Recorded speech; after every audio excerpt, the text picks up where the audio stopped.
광주에서 민간업자가 조류를 퇴치하는 작업 중에 엉뚱하게도 공군 중사에게 총상을 입히는 사고가 발생했습니다. 현역 의원 20% 공천 배제라는 야당의 혁신안이 진통 끝에 통과됨에 따라 객관적이고 공정한 평가가 이루어질지가 관건이 될 것으로 보입니다. 광주시 내 가로수들이 극심한 몸살을 앓고 있는 가운데 광주시가 수사를 의뢰하는 상황에까지 이르렀습니다. 정부가 오늘 다음 달 5일을 순천만정원의 국가정원 지정일로 확정했습니다. 여러분 안녕하십니까? 군의 비상경계가 내려진 가운데 광주공항에서 군간부가 총에 맞는 일이 생겼습니다. 조류 퇴치 근무자가 쏜 총에 맞아 사고가 났는데요. 해당 간부는 쉽지 않은 수술을 받아야 할 처지라고 합니다. 정혜옥 기자입니다. 광주 공군 제1전투비행단에서 33살 신모 중사가 옆총에 맞은 건 오후 5시쯤입니다.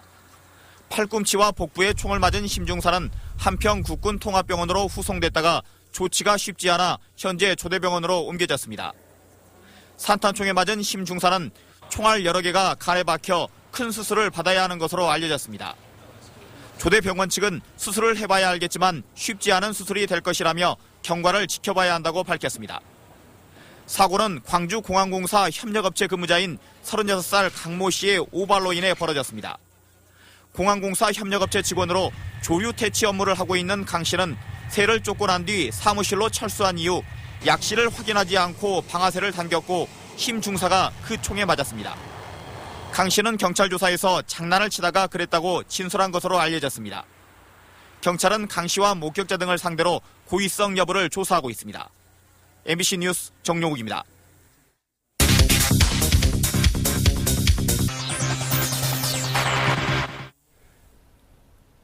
가로수를 훼손하는 일이 도를 넘어서고 있습니다. 가로수에 제초제까지 뿌리고 있는데요. 유독 상점이나 음식점 앞의 가로수에 이런 일이 많아 광주시가 수사를 의뢰하는 상황에 이르렀습니다. 송정근 기자입니다.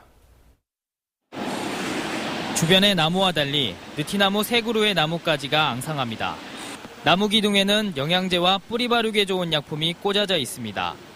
죽어가고 있는 가로수에 응급처치를 하고 있는 겁니다. 이파리만 수수 다 떨어져 버렸어. 어느 날 갑자기 보니까 집이 여기니까 매일 저녁 아침 저녁 왔다 갔다 하는데 갑자기 저녁에 이날 보니까 나무가 이파리가 다 떨어져 버렸어. 이상하다 해서 이제. 다른 곳의 가로수도 나뭇잎이 떨어지는 등 고사 위기에 처했습니다. 누군가가 이 가로수를 죽이기 위해 뿌리나 밑기둥에 구멍을 뚫고 약품을 주입한 겁니다. 시료를 분석한 결과 나무에서 제초제 성분이 확인됐습니다. 저희들이 전문 기관에 의뢰해보니까 제초제 성분을 주입을 시켰습니다. 그래서 이 나무가 지금 고사되었고 이분이 고의적으로 나무 뿌리 밑에다가 제초제를 했기 때문에. 광주에서 이렇게 무단으로 훼손된 가로수는 지난해와 올해 70그루가량에 이릅니다. 나뭇가지가 상점이나 음식점의 간판을 가리는 등 영업에 지장을 주거나 통행에 불편을 준다며 마구잡이로 훼손하고 있는 겁니다. CO2를 흡입하고 산소를 공급해주는 이러한 공익적 기능들이 많이 있는데 이런 기능들을 망각하고 개인들은 나의 개인의 사익을 위해서 훼손하는 거죠. 도심의 허파 역할을 하는 가로수가 마구 훼손되면서 광주시는 제초제 가로수의 용의자를 찾기 위해 경찰에 수사를 의뢰하는 등 가로수 훼손에 강력 대처하기로 했습니다. MBC 뉴스 송정근입니다. 밤사이 많은 비가 예상되면서 구례와 고흥, 여수, 완도, 진도에는 호우예비특보가 내려졌습니다.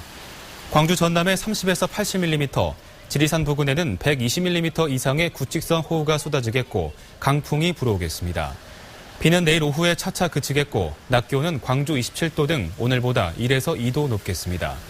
기상청은 주말에는 다시 늦더위가 찾아오겠고 다음 주 초에 태풍 고니의 영향으로 남부지방에 비바람이 예상된다고 내다봤습니다. 광주시 제2순환도로 1구간을 운영하는 민간 사업자인 광주순환도로투자가 광주시를 상대로 서울행정법원에 제기한 보조금 지급 청구 소송에 대한 선고 결과가 내일 오후에 나올 예정입니다. 광주시는 민간 사업자가 고의로 적재를 늘린 뒤 지난 2011년까지 1,190억 원을 재정보조금으로 받아가 시 재정에 손해를 끼쳤다고 주장하고 있습니다. 이번 소송은 민자도로를 대상으로 한 첫 소송으로 결과에 따라 서울시와 부산시 등 다른 지자체에도 영향을 미칠 것으로 전망됩니다. 현역 국회의원들 점수를 매겨 하위 20%는 공천하지 않겠다는 혁신안이 의원들의 반발 속에 일단 확정됐습니다. 평가가 얼마나 객관적이고 공정하게 진행될까가 관건입니다. 김철원 기자입니다. 새정치민주연합 현역 국회의원 129명을 점수 매겨 하위 20%에 해당하는 26명은 공천에서 원천 배제하겠다는 혁신안이 당무위원회를 통과했습니다. 국민의 정치 불신을 씻어내는 출발점은 역시 공천 혁신입니다. 대표와 개파의 손에서 공천권을 내려놓자. 큰 반발은 없었지만 주류와 비주류, 친노와 비노 등 개파 간 온도차는 감지됐습니다. 전남 지역 국회의원들이 회동을 갖고 점수를 매길 외부 평가위원들을 당대표가 임명하면 공정성이 지켜지겠냐며 의문을 제기하기도 했습니다. 이런 반발 끝에 공천 룰이 통과되기는 했지만 아직 넘어야 할 산은 많습니다. 당장 조만간 구성될 평가위원회에 어떤 인물을 선임할지를 두고 당내에서 개파 간 치열한 경쟁과 공방이 전개될 것으로 예상됩니다.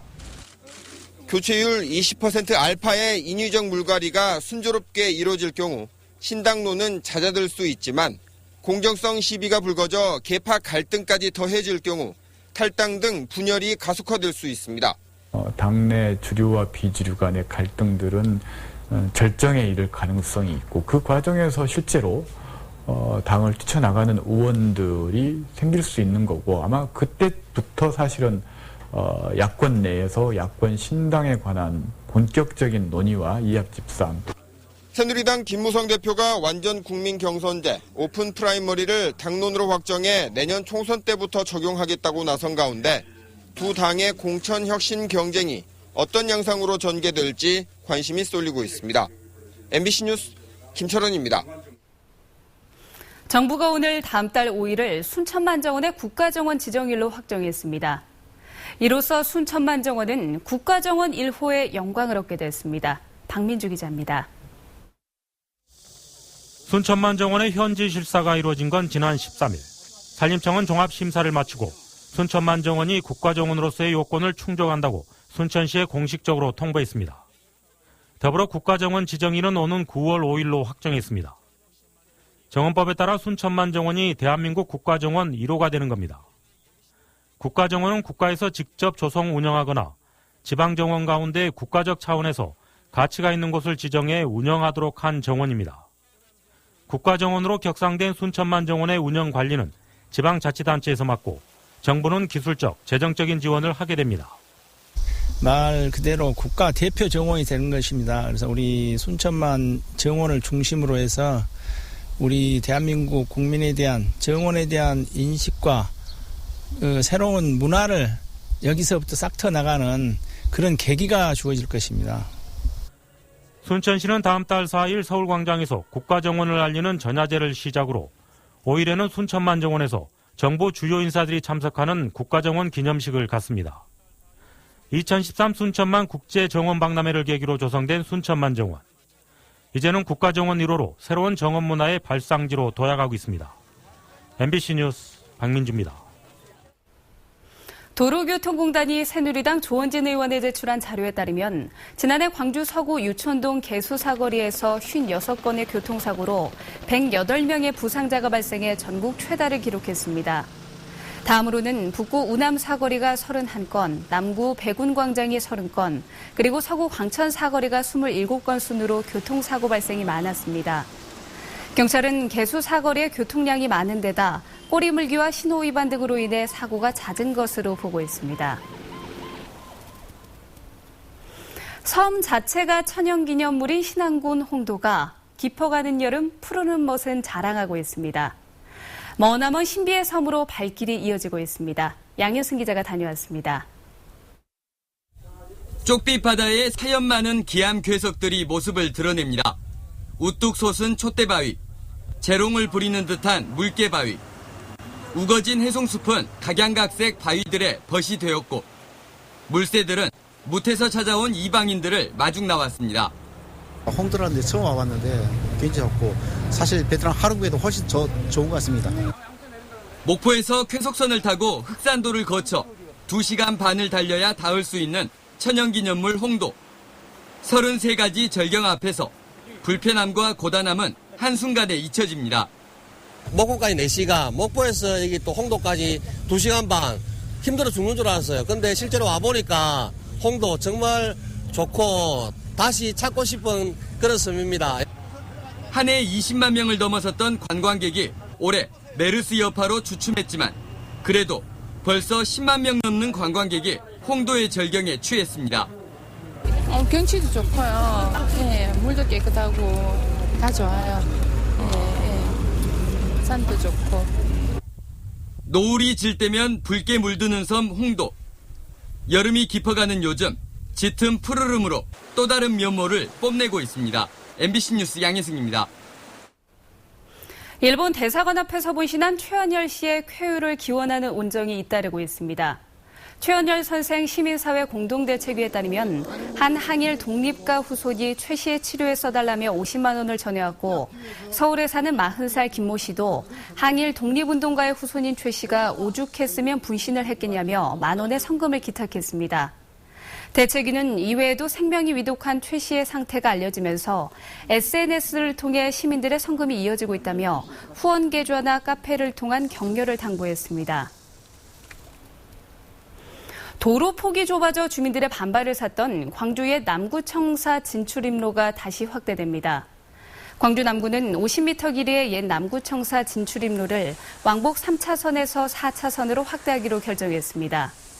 이 앞서 남구 봉선동의 아파트 연합비대위는 아파트 신축이 진행 중인 옛 남구청사 부지에 왕복 4차로 가운데 1차로가 아파트 부지로 편입됐다며 당시 허가 행위가 적절했는지 여부를 가리기 위해 검찰에 진정서를 냈습니다.